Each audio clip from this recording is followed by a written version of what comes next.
नमस्कार, स्वागत है आपका विधानसभा का दंगल में। मैं हूं सनी गंगासागर, आपके साथ में। 4 बजने का वक्त हो चुका है और 4 बजे तक उत्तर प्रदेश पंजाब में किस तरह से मतदान पड़ा है, किस तरह से कौन किसको कितनी टक्कर दे रहा है, कौन किस पर भारी पड़ रहा है, कौन किसके आमने सामने, क्या कहां पर क्या परिस्थितियां बनी है, किस तरह से मतदाताओं में उत्साह दिखाई दिया, ये सब जानकारी आज हम आप तक पहुंचा रहे हैं। पूरे दिन भर का अपडेट आप तक हम पहुंचा रहे हैं। लेकिन आपसे बार बार हम ये अपील भी कर रहे हैं कि अगर आप अपने घरों से बाहर नहीं निकले हैं तो जरूर अपने घरों से बाहर निकले, अपने मताधिकार का प्रयोग करें, क्योंकि यही वो लोकतंत्र का त्यौहार है जो आपको सवाल पूछने का अधिकार देता है। बता दें आपको कि यूपी में 16 जिलों की 59 सीटों पर मतदान जारी है। शाम 6 बजे तक सभी जिलों में वोट डाले जाने हैं और वोटिंग के लिए सिर्फ अब 2 घंटे का ही मात्र समय बचा हुआ है। इसलिए घर से जरूर बाहर निकले, अपने अपनों के साथ, अपने परिचितों के साथ, अपने जो भी करीबी है उनके साथ जरूर मतदान का प्रयोग करें, ज्यादा से ज्यादा मतदान करें और लोकतंत्र के इस महापर्व में अपनी भागीदारी का निर्वहन करें। तो आज जिन सीटों पर मतदान हो रहा है उसमें कई दिग्गजों के चेहरे भी दांव पर लगे हुए हैं, उनकी साख दांव पर लगी हुई है। जाहिर तौर पर आज का मतदान बेहद महत्वपूर्ण है। पूर्व सीएम अखिलेश यादव भी इस तीसरे चरण में चुनावी मैदान में हैं।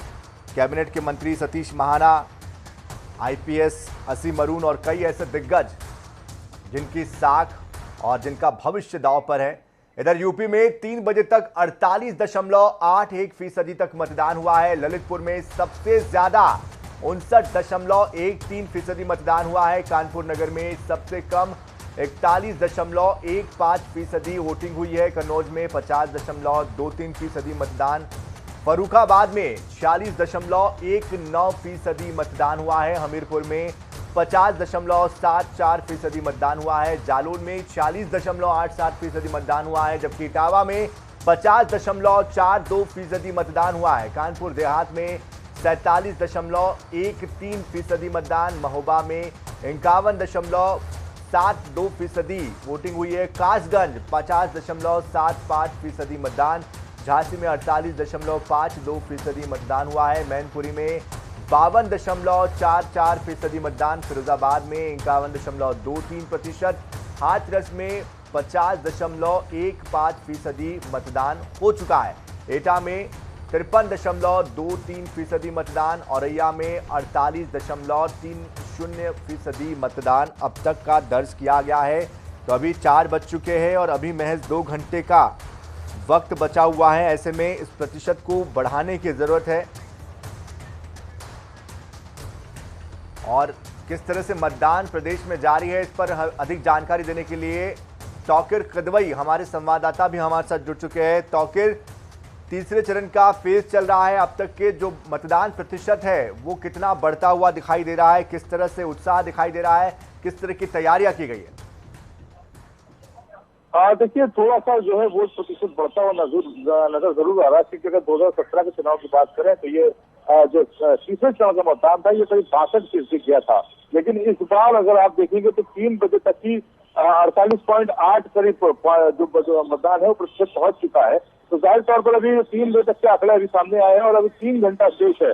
तो 3 के बाद 4-5 बजे तक पोलिंग होनी है। तो 3 घंटे में माना जा रहा है कि ये प्रतिशत पुराना रिकॉर्ड जरूर तोड़ेगा, 2017 का रिकॉर्ड जरूर तोड़ेगा और माना जा रहा है कि 63 से 64% तक भी मतदान आज जा सकता है। और सबसे बड़ी बात है कि जो सबसे ज्यादा जो पोलिंग हुई है वो ललितपुर में दिख रही है, जो 59.1% है। इसके अलावा और सबसे ज्यादा हॉट सीट कहला रही है, क्योंकि अखिलेश यादव यहाँ के चुनाव मैदान में है, मैनपुरी जिले में ही आती है और वहां पर भी करीब 53% जो है 52% मतदान हुआ है। तो जो आंकड़े हैं जरूर चौंकाने वाले हैं, क्योंकि मतदान प्रतिशत ज्यादा जब होता है तो माना जाता है कि तो सत्ता के पक्ष में या तो ज्यादा विरोध परिणाम में भारतीय जनता पार्टी के खेमे में तो बहुत खुशी आने वाली है, यह बहुत ही ज्यादा कम आने वाला है। लेकिन फिलहाल ये आंकड़े जरूर थोड़े से बेहतर जरूर है, क्योंकि जो चुनाव है बिल्कुल तौकीर, जिस तरह से आप बता रहे हैं कि इस बार का प्रतिशत बढ़ रहा है, लेकिन इसका दूसरा पहलू क्या हम ये भी माने कि यादव लैंड की सियासत, चूंकि इस पूरे क्षेत्र को कहा जाता है यादव लैंड का जिक्र हर बार होता है और इस बार भी यहां पर हो रहा है। 59 में से 49 सीटें पिछली बार बीजेपी के खाते में गई थी, महज 8 सीटें एसपी के खाते में आई थी। और हमारे साथ ललितपुर से विजय जैन हमारे संवाददाता जुड़ चुके हैं और कानपुर से हमारे साथ हमारे संवाददाता अभिनव जुड़ रहे हैं। सबसे पहले ललितपुर में मैं आना चाहूंगा। ललितपुर में विजय, जिस तरह से परसेंटेज बढ़े हैं, इस परसेंटेज के बढ़े हुए होने के पीछे किस तरह की वजह आप मान रहे हैं? क्या लोगों में एक भारी उत्साह है, या फिर इसको दूसरी तरीके से अगर जोड़ के देखें तो क्या एक नाराजगी भी है जो वर्तमान में शासन रहा है, जिस तरह के वादे पिछली बार किए गए थे इलाके के विकास को लेकर, क्षेत्र के विकास को लेकर, लोगों के विकास को लेकर, कैसे यहाँ पर लोगों की प्रतिक्रिया आ रही है? किस तरह का जनमानस यहाँ पर देख पा रहे हैं? मैं आपको बता दूं, बुंदेलखंड का सबसे पिछड़ा क्षेत्र है ये ललितपुर, और निश्चित तौर पर मतदान के मामले में हमेशा से जागरूक रहा है। हमेशा ही उत्तर प्रदेश में लगभग नंबर 1 पर ललितपुर का मतदान होता है। इस बार भी अभी जो देखा जाए तो 3 बजे तक के जो आंकड़े आए हैं उसके अनुसार लगभग 60% मतदान जिले में हो चुका था, और अभी अनऑफिशियल जो जानकारी आई है 4 बजे तक 70% मतदान की ओर अग्रसर है। और मतदान, ज्यादा मतदान का यही अर्थ यहाँ जनता यह चाहती है कि हर चुनाव में वो मतदान करती है कि हमें कोई अच्छा प्रत्याशी मिले, अच्छा हमारा कोई नेता मिले जो हमारे क्षेत्र का विकास कर सके, बेरोजगारी दूर कर सके, शिक्षा के क्षेत्र में नया आयाम ले सके। लेकिन हर बार उनके लिए किए गए वादे से जनता हताश होती है, और इसको यह भी मान लिया जाए कोई अच्छा प्रत्याशी चुनने के लिए जनता इस प्रतिशत को और अच्छे बढ़ा देती है और अगर तेज कर देती है। पता चले कि समाजवादी पार्टी ने कभी भी ललितपुर की जिला दोनों विधानसभा सीट पे कभी भी कोई चुनाव नहीं जीता है। बिल्कुल, जाहिर तौर पर। लेकिन अभिनव भी हमारे साथ बने हुए हैं, कानपुर से अभिनव हमारे साथ बने हुए हैं। अभिनव, कानपुर में जिस तरह से स्थितियां इस बार की हम देख पा रहे हैं, कड़ा मुकाबला यहां पर देखने को हमें लगता है कि मिलने वाला है। किस तरह की टक्कर पार्टियां एक दूसरे को दे रही है, किस तरह के बड़े मुद्दे यहां पर लोगों की नजर में है? जी बिल्कुल, आपको बता दूं कि कड़ी टक्कर जरूर है। कानपुर की अगर 10 सीटों की बात करें तो 10 में से 3 समाजवादी पार्टी और कांग्रेस के गठबंधन में पिछले चुनाव में गई थी, और 7 पर भारतीय जनता पार्टी के विधायक ने चुनाव जीता था। लेकिन अगर बात करें इस बार के चुनाव की तो सिर्फ एक सीट है महाराष्ट्र, भारतीय जनता पार्टी के बराबर में दूसरी पार्टी का जो प्रत्याशी है वो ठीक तरह से चुनाव लड़ पा रहा है, लेकिन बाकी चुनाव पर भारतीय जनता पार्टी और समाजवादी पार्टी की सीधे टक्कर है। लेकिन बात करें अगर मतदान प्रतिशत की तो अब तक कानपुर में सबसे कम मतदान हुआ है, और 3 बजे तक 43.25% ही मतदान हो पाया है। ऐसे में कहीं न कहीं मतदान जो प्रतिशत कम हो रहा है, इसके पीछे कई कारण निकलकर सामने आ रहे हैं। सबसे बड़ी बात तो ये है कि मतदाता अपने घर से निकल रहा है, लेकिन जिस तरह से जिला प्रशासन ने दावा किया था कि उन्होंने मतदाता पर्चियां घर घर पहुंचवा दी थी, लेकिन कई लोगों के पास पर्चियां नहीं पहुंची, और जब वो मतदान स्थल पर पहुंच रहे हैं तो जो पोलिंग एजेंट है और जो पोलिंग बस्ता जो पार्टियों को लगा रखे हैं वहां पर जो उनका वोट नहीं मिल रहा है, तो कहीं न कहीं मतदाता मतदान करने तो आ रहा है लेकिन निराश होकर वापस घर चला जा रहा है। कहीं न कहीं अव्यवस्थाएं फैली हुई हैं, जिला प्रशासन की भी कमी इसमें देखने को मिली, और साफ तौर पर देखा जा सकता है कि जो बीजेपी का एक कैडर वोट होता है, बीजेपी का फिट वोट होता है, वो कहीं न कहीं स्थानीय जो भारतीय जनता पार्टी ने टिकट घोषित किया प्रत्याशियों से, तो उनसे भी नाराज दिख रहा है और अपने घर से वोट करने को नहीं निकल रहा है। बिल्कुल, आप नजर बनाए रखिए अभिनव, आप बने रहिए हमारे साथ। लेकिन जालौन से दिव्यांशु कुमार भी हमारे संवाददाता जुड़ चुके हैं। जालौन में भी कई बड़े चेहरे लगातार प्रचार प्रसार के लिए पहुंचते रहे हैं, और पूरे यूपी में बयानों का भी इस बार बहुत ज्यादा हमने देखा कि बोलबाला रहा है। ऐसे में मतदाताओं पर जालौन के किस तरह का इसका असर पड़ा है, अब तक का मत प्रतिशत क्या रहा है, किस तरह का उत्साह देख पा रहे हैं? जी मैं आपको बता दूं, 46.87% मतदान यहाँ हो चुका है, और बड़े बड़े नेताओं का ज्यादा बोलबाला रहा है। जिस तरीके से आप देख रहे हैं सोशल मीडिया पे वीडियो वायरल हो रहे हैं, कभी समाजवादी पार्टी के फेवर में, कभी बीजेपी के फेवर में, कभी बसपा के फेवर में, कहीं ना कहीं वोट फिर लगा है। पुलिस प्रशासन भी यहाँ लगा हुआ है, बड़े बुजुर्गों को यहाँ से ले आ रहा है, वोटिंग करवा रहा है। काफी बोलबाला लगा पड़ा है बड़े बड़े नेताओं को यहाँ। बिल्कुल, जाहिर तौर पर। लेकिन चूंकि विजय आपसे समझना चाहेंगे, यहाँ पर जो बुनियादी मुद्दे रहे हैं, पिछली बार के जो मुद्दे रहे और इस बार के जो मुद्दे हैं, उसमें कितना फर्क आप देख पाते हैं? क्या जो पिछले वादे थे वो पूरे हुए हैं, जनता संतुष्ट है, या इस बार कुछ नए वादे लेकर चुनावी मैदान में जनता अपने मताधिकार का इस्तेमाल कर रही है?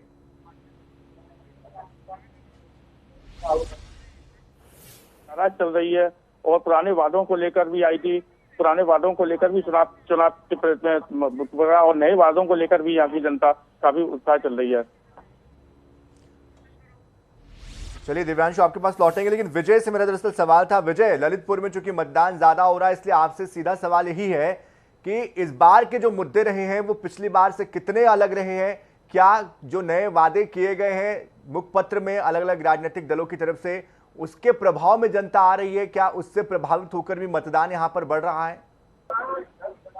जी मैं आपको बता दूं कि जितने भी मैनिफेस्टो विभिन्न पार्टियों के होते हैं, शायद जनता ने अब इनको नकार दिया है, इन्हें बिल्कुल भी मानने को तैयार नहीं। क्योंकि पिछली बार भारतीय जनता पार्टी ने जो घोषणा पत्र किया था वो किसानों के दाम दुगने होंगे, महंगाई से वगैरह जो भी, इससे ललितपुर में किसान उनको जनता को कोई फर्क नहीं पड़ा और कोई भी घोषणा पत्र के लिए नहीं लगता कि ये मतदान हो रहा है। हाँ, लेकिन इतना जरूर है, जो ललितपुर सदर सीट और महरून विधानसभा सीट है, दोनों प्रत्याशी पर पूरे 5 साल लगातार तमाम समय के आरोप लगते आए हैं, इसलिए जनता को एक नए चेहरे की तलाश है। महरौनी से उत्तर प्रदेश शासन के मंत्री है मनोहर लाल पंत की साख दाव पर लगी हुई है। यहाँ से रमेश खटीक जो पूर्व नगर पालिका अध्यक्ष की पत्नी चुनाव में लड़ रही है। चुनाव के ठीक 2 महीने पहले प्रशासन ने रमेश खटीक को भूमार्जी घोषित करते हुए जेल में डाल दिया था और आज ही वह जेल में बंद है। जाहिर तौर पर जैसे जैसे चुनाव की तारीख नजदीक आती है, राजनीतिक हमले भी तेज हो जाते हैं। जया सिंह भी हमारे साथ जुड़ चुके हैं और जया, आपसे समझना चाहेंगे आप इस वक्त कहां पर हैं, यहां पर किस तरह की प्रतिद्वंदिता आप देख पा रहे हैं, किस तरह का कड़ा मुकाबला देख पा रहे हैं आप, कौन किसके सामने खड़ा हुआ है और जनता किसके पक्ष में दिखाई दे रही है?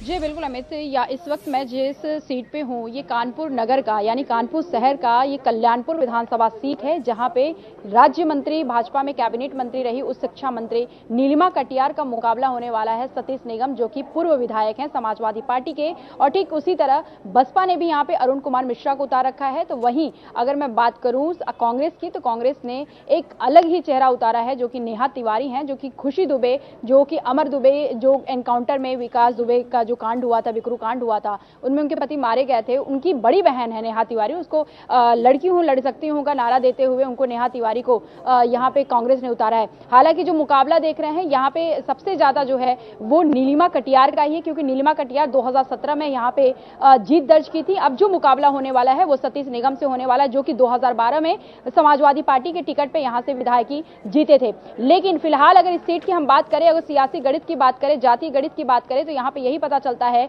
कि पिछड़ी जातियां हो या फिर अनुसूचित जाति, इनका जो है सियासी रुख बड़ा ही मायने रखता है। वहीं पे अगर स्वर्णों की बात करें, क्षत्रिय या ब्राह्मण वोटर्स की, तो उनका भी जो वोट बैंक है बहुत ही निर्णायक भूमिका में देखा जाता है। तो हर दल, हर पार्टी, हर सियासी दल कहीं ना कहीं उनको साधने की पूरी कोशिश करती है। जहां एक तरफ पिछड़ी वर्ग की जातियों को, अनुसूचित जातियों को साधने की कोशिश की जाती है, तो वहीं कहीं ना कहीं ब्राह्मण और क्षत्रिय को, तमाम जो स्वर्ण वर्ग के लोग आते हैं, उनको भी अपने पाले में करने की कोशिश की जाती है। क्योंकि ये सीट जो है ये बहुत ही महत्वपूर्ण है, क्योंकि यहां से अगर हम कल्याणपुर विधानसभा सीट से देखें, 2017 में पहली बार नीलिमा कटियार, जो कि राज्य सरकार में उच्च शिक्षा मंत्री हैं, पहली बार जीत दर्ज की थी। इससे पहले 1991 का इतिहास देखा जाए, 1991 से लेकर 2007 तक यहां पे प्रेमलता कटियार का, जो कि नीलिमा कटियार की माता जी हैं, यहां पे जीत दर्ज की थी। अगर इस सीट का अगर सियासत को देखा जाए, अगर इतिहास को उठाया जाए, तो यहाँ का सीट का इतिहास अगर देखते हैं तो 1977 में ये अस्तित्व में सीट आई थी। यहाँ से अब तक जो विधायक विधानसभा में पहुंच चुके, 11 विधायक यहाँ से चुने जा चुके हैं,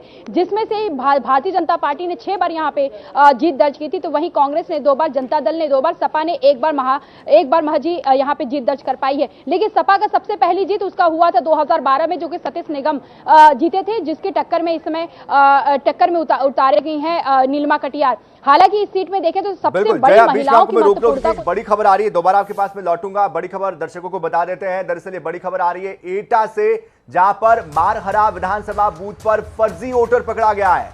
तो एटा से बड़ी खबर, मारहरा विधानसभा बूथ पर फर्जी वोटर पकड़ा गया है। कुठिला लायकपुर में ये फर्जी मतदान हुआ है, जिसमें कि युवक गिरफ्तार हुआ है। भाजपाई एजेंटों की साठगांठ के चलते इसे छोड़ा गया है, ऐसा कहा जा रहा है। फर्जी वोटर को मारहरा विधानसभा में बूथ संख्या 345 पर यह फर्जी मतदाता पकड़ा गया है। अब तक 5 से 6 बार ये मतदान कर चुका है, फर्जी वोटिंग कर चुका है।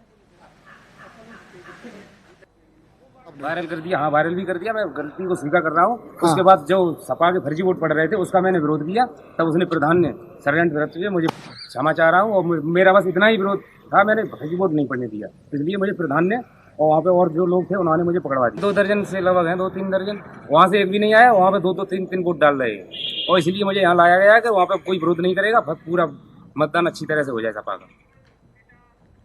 और जिस तरह से फर्जी मतदान का मामला सामने आया, इस पर विस्तार से जानकारी देने के लिए योगेश यादव हमारे संवाददाता जुड़ चुके हैं। योगेश, आपसे जानना चाहेंगे क्या है ये पूरा माजरा और क्या कोई कार्रवाई इस शख्स के खिलाफ हुई है? जी मैं आपको बता दूं, ये विधानसभा अलीगंज का मामला है। 302 ब्लॉक में जब 10 फर्जी वोट डालने के लिए किया गया, मगर प्रशासन ने 10 को गिरफ्तार किया है और प्रशासन ने कभी कार्रवाई की है। और यहाँ देखा जा रहा है हर बूथ पे मॉनिटरिंग अच्छी हो रही है और सारे प्रशासन के जो सूचना मिलती है उस सूचना पे पहुंचते हैं। जी योगेश, क्या इसके अलावा भी कोई और फर्जी वोटर यहां पर पकड़ा गया है? किस तरह से पता चला कि फर्जी वोटिंग हुई है? कैसे ये सामने आया ये शख्स की इसने फर्जी वोटिंग की है करके? योगेश जी ये जानकारी कैसे हुई कि ये फर्जी वोटिंग हुई है? कैसे इसको पकड़ा गया इस शख्स को? जी मैं आपको बता दूं, ये जब जानकारी हुई, जब दूसरा एजेंट ने बताया था, उसके बाद जानकारी होने के बाद फिर उन्होंने सब जब जानकारी ली थी तो वो लोग बाहर दिल्ली में है और उनको फर्जी वोट आईडी बनाकर उसके बाद वोट डाल रहे थे। जब जानकारी मिली, जब उनसे पता किया गया था, तब उसके बाद जानकारी मिली और उसके बाद प्रशासन ने तुरंत किया था। जी चलिए, आप नजर बनाए रखिए। बहुत बहुत शुक्रिया योगेश हमारे साथ जुड़ने के लिए। तो इस बीच एक और बड़ी खबर आ रही है कासगंज से। बता दें कि डिलोरी में चुनाव आयोग की कार्रवाई हुई है। वीडियो वायरल होने के बाद कार्रवाई की गई है। पीठासीन अधिकारी को बदला गया है। घटना की पुष्टि हालांकि नहीं हुई है। निर्वाचन अधिकारी महिला ने पीठासीन अधिकारी पर आरोप लगाए थे। पटियाली की बूथ संख्या 261 की शिकायत मिली थी, जिसके बाद ये कार्रवाई हुई है। तो चुनाव आयोग की तरफ से कार्रवाई की गई है कासगंज में।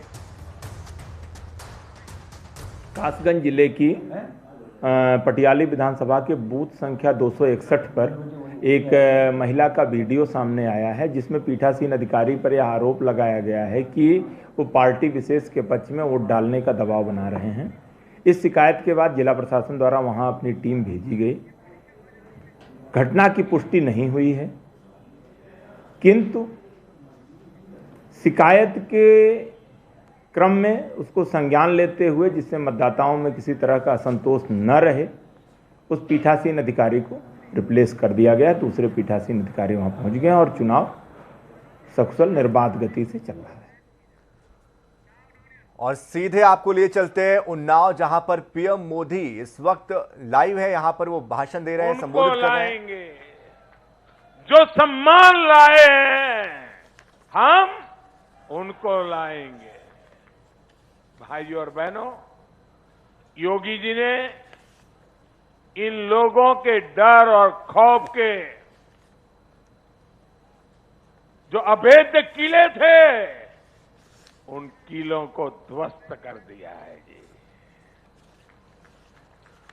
और इसलिए ये बहुत परेशान है। ये परेशानी कुछ दिन पहले भी सबने देखी है।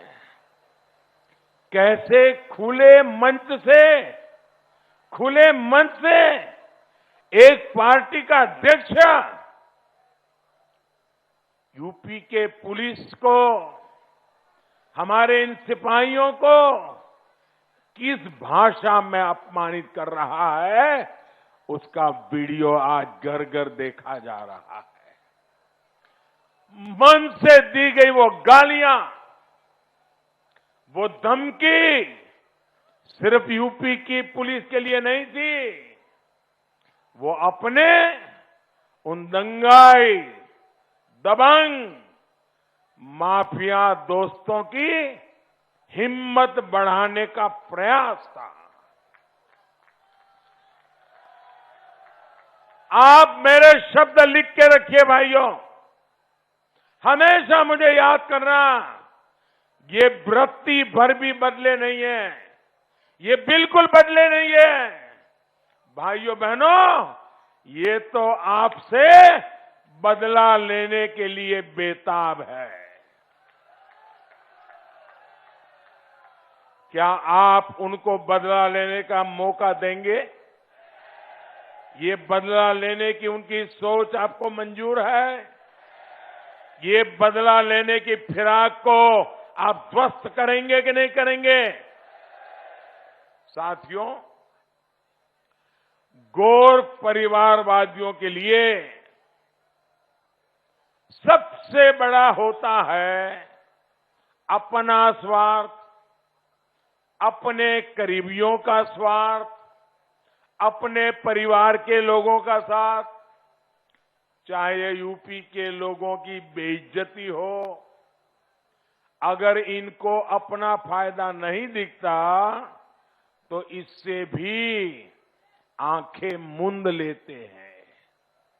कुछ दिन पहले पंजाब में वोट पाने के लिए यूपी के गरीब, दलित, पिछड़ों को गाली दिलवाई गई, तालियां बजाई गई। आपने वो वीडियो देखा है ना?